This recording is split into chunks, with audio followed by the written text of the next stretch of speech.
Selamat malam, jumpa lagi bersama saya Temi di channel Simple Truth. Malam ini saya akan membagikan tentang Injil Lukas secara sederhana. Berikut latar belakang Injil Lukas. Injil Lukas adalah salah satu 4 Injil yang mengawali kitab Perjanjian Baru. Dan Injil Lukas termasuk Injil sinoptik. Kenapa disebut sinoptik? Karena memiliki persamaan, kemiripan, dan perbedaan yang unik di antara 3 kitab sinoptik, yaitu Matius, Markus, dan Lukas sendiri. Melalui sejarah diketahui bahwa Lukas adalah seorang sejarawan yang cerdas dan teliti. Tentu dilihat dari cara penulisan serta bahasa yang digunakan. Lukas bernama Loukas atau Lucano dalam bahasa Yunani adalah seorang Yunani Kristen. Kemungkinan ditobatkan oleh Paulus. Lukas yang lahir di kota Antiokhia, Syria, bukan Pisidia. Lukas sendiri adalah tabib atau dokter di masa itu. Kita bisa membaca di Kolose 4 ayat 14, dan sebagian besar hidupnya dihabiskan pelayanan bersama Rasul Paulus dalam Filipi 1 ayat 24. Dan Lukas bukanlah saksi mata atau melihat langsung pelayanan yang dilakukan oleh Tuhan Yesus. Namun lewat saksi-saksi mata yang masih hidup pada waktu itu, Lukas mengumpulkan informasi. Kapan kitab Lukas ditulis? Menurut beberapa sumber sejarah, bahwa Injil Lukas dibagi jadi 2 bagian penulisan, yaitu sebelum kisah para rasul dan setelah perkembangan agama Kristen, diperkirakan tahun 62-68 Masehi. Di mana tempat kitab Lukas ditulis? Walaupun tidak ada petunjuk dalam Injil tentang tempat penulisannya, namun diperkirakan ditulis di luar Palestina, yaitu Kaisarea, Akaya, Asia Kecil, dan Alexandria. Walaupun tidak diketahui pasti tempat penulisannya, namun yang jelas di daerah Helenis. Apa tujuan kitab Lukas dan kepada siapa? Tujuan kitab Lukas ditulis agar dapat dibaca semua orang. Lukas menyajikan Yesus Kristus sebagai juru selamat, baik kepada orang Yahudi maupun bukan Yahudi. Secara khusus, Lukas mengalamatkan tulisan ini kepada seseorang yang dinyatakan dalam Lukas 1 ayat 3.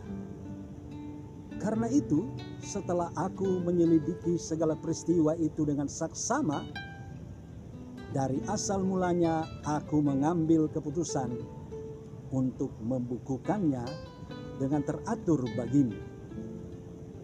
Dan kisah para rasul 1 ayat 1 dikatakan, Hai Theophilus, dalam bukuku yang pertama aku menulis tentang segala sesuatu yang dikerjakan dan diajarkan Yesus, dan juga memperkenalkan Kristianisme kepada orang-orang di luar Yerusalem.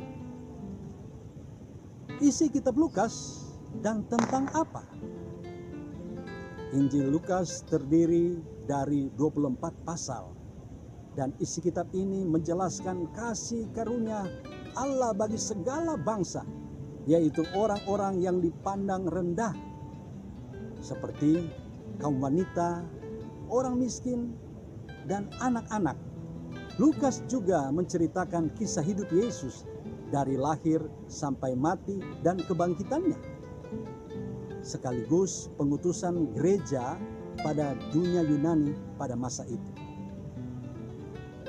Penekanan Injil Lukas 1, Injil ini adalah terlengkap catatannya mengenai peristiwa di dalam kehidupan Yesus sejak menjelang kelahiran sampai kenaikannya, dan juga merupakan kitab terpanjang dalam Perjanjian Baru.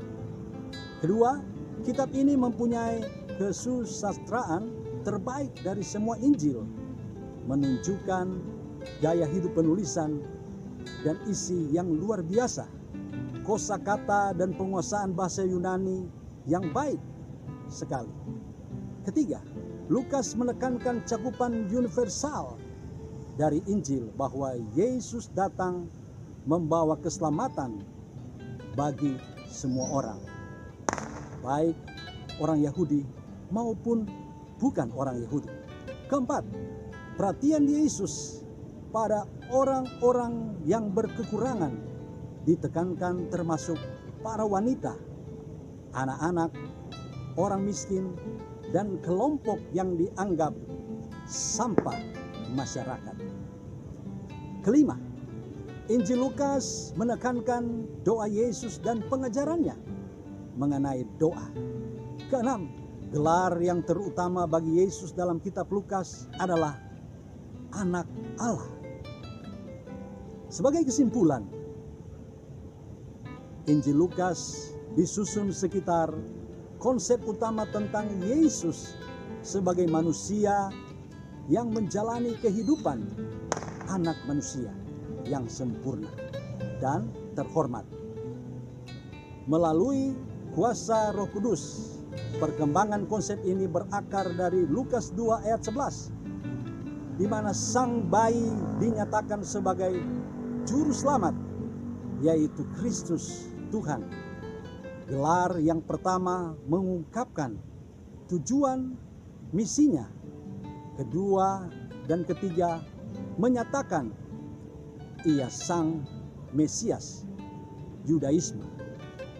Kalimat pertama dari kata pembuka Injil Lukas menyatakan bahwa Injil Lukas ditulis memberikan kepastian batin bagi pembacanya mengenai segala sesuatu yang telah diberitahukan secara lisan. Kata kerja diberitakan biasanya digunakan dalam Perjanjian Baru untuk keterangan yang tidak dinyatakan secara tidak resmi, melainkan secara resmi. Rupanya Lukas ingin memberikan pengajaran yang benar kepada Theophilus untuk meluruskan pengajaran yang selama ini telah diterimanya. Kiranya informasi singkat ini dapat memberkati saudara, Bapak Ibu sekalian.